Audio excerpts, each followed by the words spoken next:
Hey guys, welcome to our Fit Family and your 21-day Fix Challenge group. Welcome to week 2. So I have just a couple pointers for you today and a couple things to remember as we head into our second week. Number 1, I don't know about you guys, but my Sunday did not go at all as planned with regard to getting to the grocery store, getting my meals prepared, getting set up for success for this week. So number 1, if you're starting the week behind the 8 ball, don't freak out and don't give up. Just know that sometime today you're going to have to find the time to get to the grocery store and get your food ready so that you are not tempted to snack on non-healthy options throughout the week just because you don't have something on hand.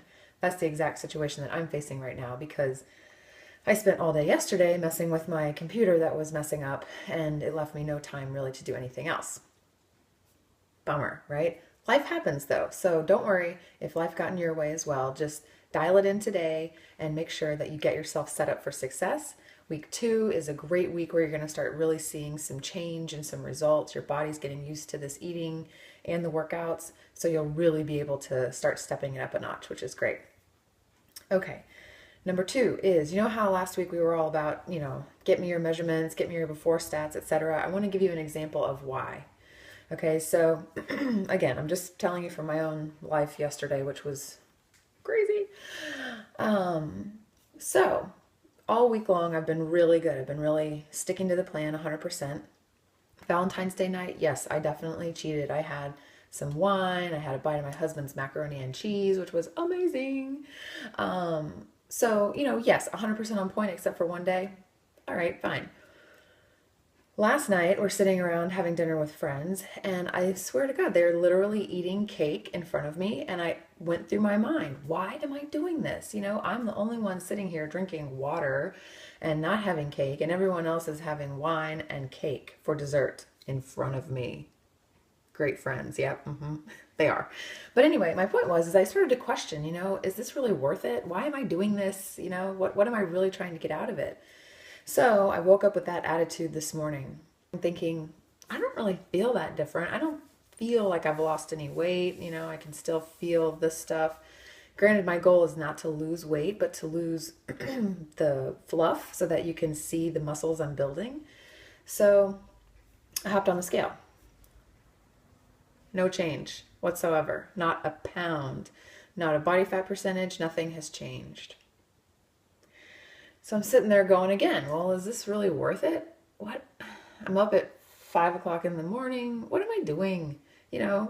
Those questions are going to go through your mind. Okay, so don't let them win. What I did instead is I followed the advice that they give you in these programs, which is to take multiple different angles of measurement to measure your progress. What you weigh, how your clothes feel, what your measurements are, what your pictures look like, and how your clothes fit. Those give you a well-rounded picture of how you're changing. So as the closing to that example, right, I said, okay, fine, I'll take the measurements. I get out the measuring tape, and what do you know? I've lost 4 inches all over my entire body, from my waist, from my hips, my thighs. Wow, okay, so maybe this thing is working, and I just can't tell from the outside yet.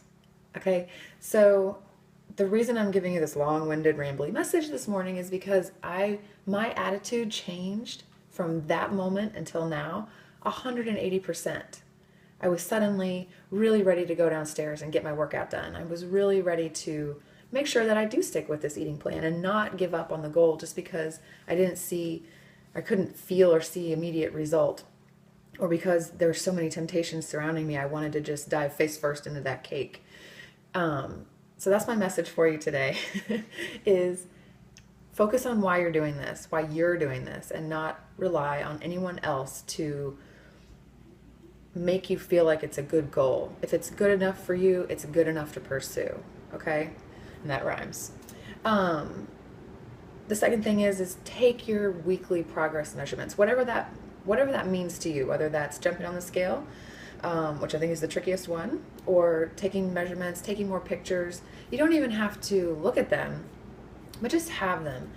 You want a way to reinvigorate that fire in yourself. And if that's by going, for me, I haven't lost a pound, but I lost inches, and that's great because that's getting me to my goal of being able to see the muscle that's underneath this fluffy layer.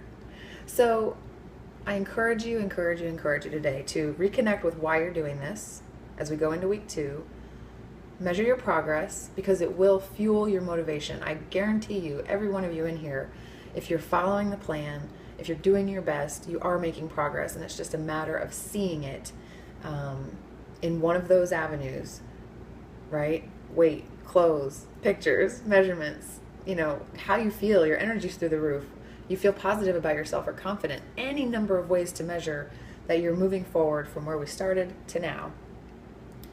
Tap back into that to give you some motivation and fuel to really push yourself this week and knock it out of the park. Okay? I love you guys. Happy Monday, and welcome to week 2.